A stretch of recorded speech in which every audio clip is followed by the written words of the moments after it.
I'm Mercedes Stevenson, and this is the West Block: politics, perspectives, and players. When you boil it all down, all we ever asked the Attorney General to do was to consider a second opinion. There was an erosion of trust between my office, and specifically my former Principal Secretary, and the former Minister of Justice and Attorney General.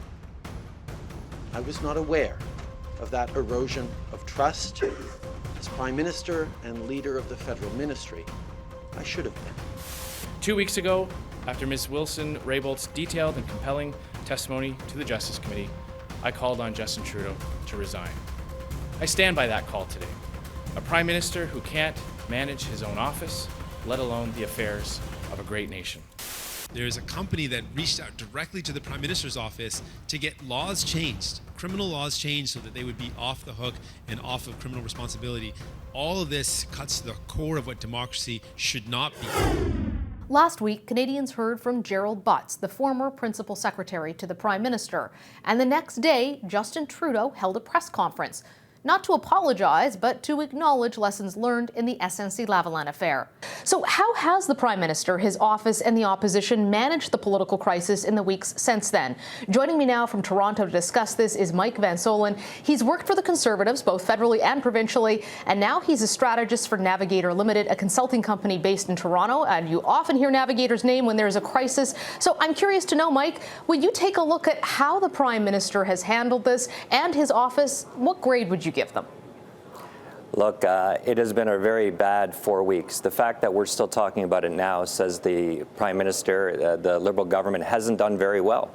When you're in a crisis, what you want to do is you want to shut it down. You don't want a crisis to go on. You don't want it to go 2 days, much less 4 weeks. So that sort of speaks to where they've been. They just haven't been able to provide a narrative that satisfies Canadians, satisfies the media, the opposition, to answer the questions that have been raised very credibly by Jody-Wilson-Raybould.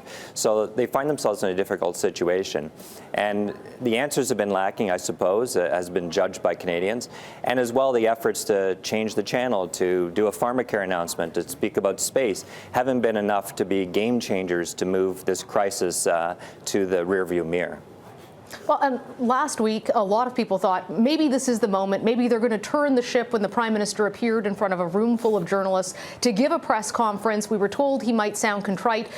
He did not seem very contrite. He did not apologize. No. He only spoke about this erosion of trust, as he called it, between the former Attorney General and his former Principal Secretary, Gerald Butts. What should the Prime Minister have said if that was not enough? Look, I think the day before, Gerald Butts had at least provided sort of a credible accounting of events as to what happened. And I think it was the Prime Minister's job to move to an endgame strategy.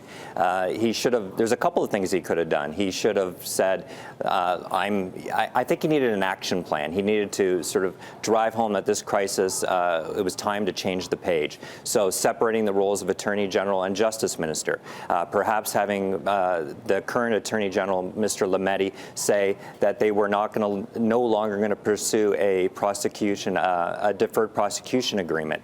He could have as well brought in named a Chief Justice. He talked about having different leaders that he would consult, but why he didn't name who those individuals actually were is puzzling.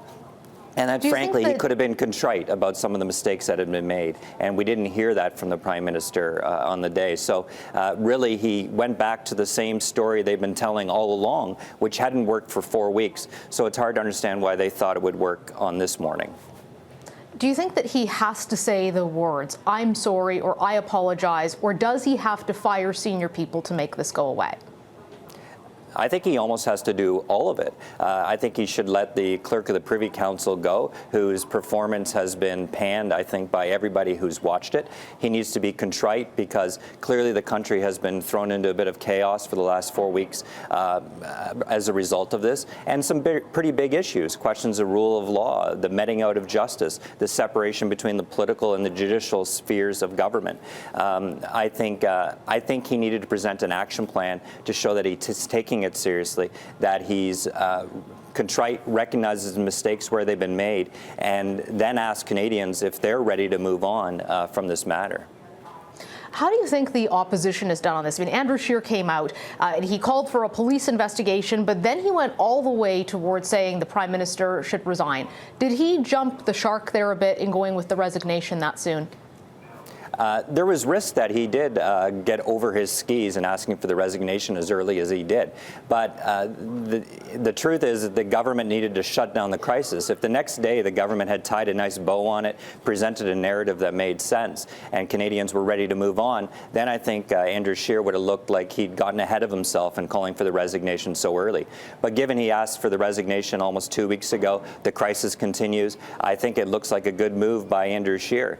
Jagmeet Singh has been, sort of absent on this crisis. I think he's still finding his feet around Ottawa.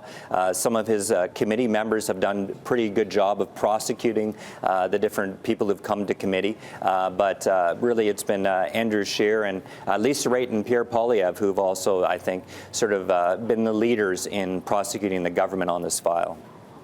What advice would you give to the Prime Minister, and what advice would you give to the opposition in the weeks ahead? For the Prime Minister, I think he needs to come up with the endgame strategy. How is he going to tie a bow around this? How is he going to answer the questions that are left unsettled? How is he going to say it in a way that gives Canadians confidence? He understands the gravity of the charges that have been made, that he's taking it seriously, that I imagine Canadians would like to move on from the story themselves. So he needs to present a plausible story and explanation of what they're doing, what happened, and show that he's ready to move forward. The opposition, I think it's in their interest to keep prosecuting the government on this. There's a lot of questions that are unsettled.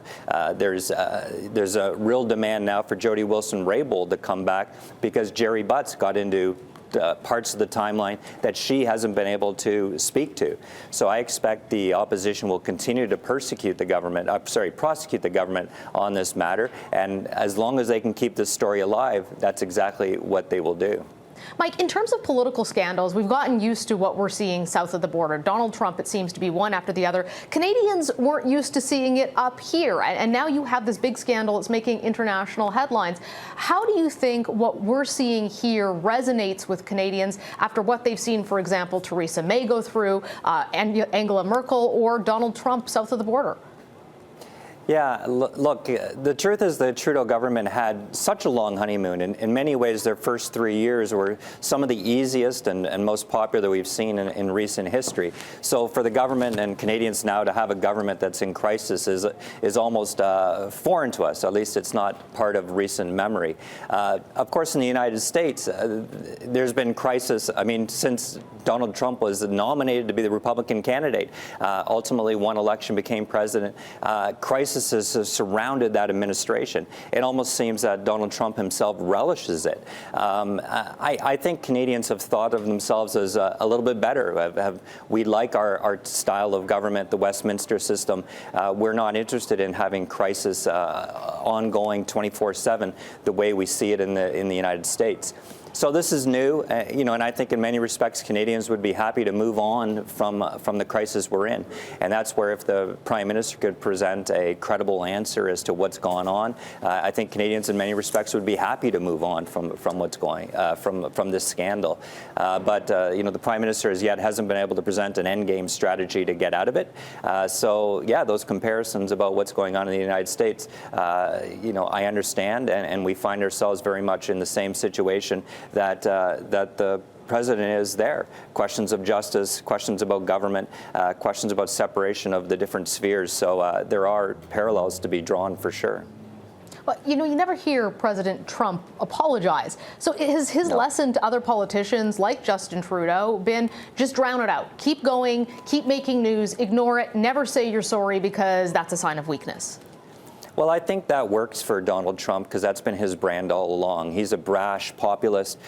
He's smashed political conventions from day one.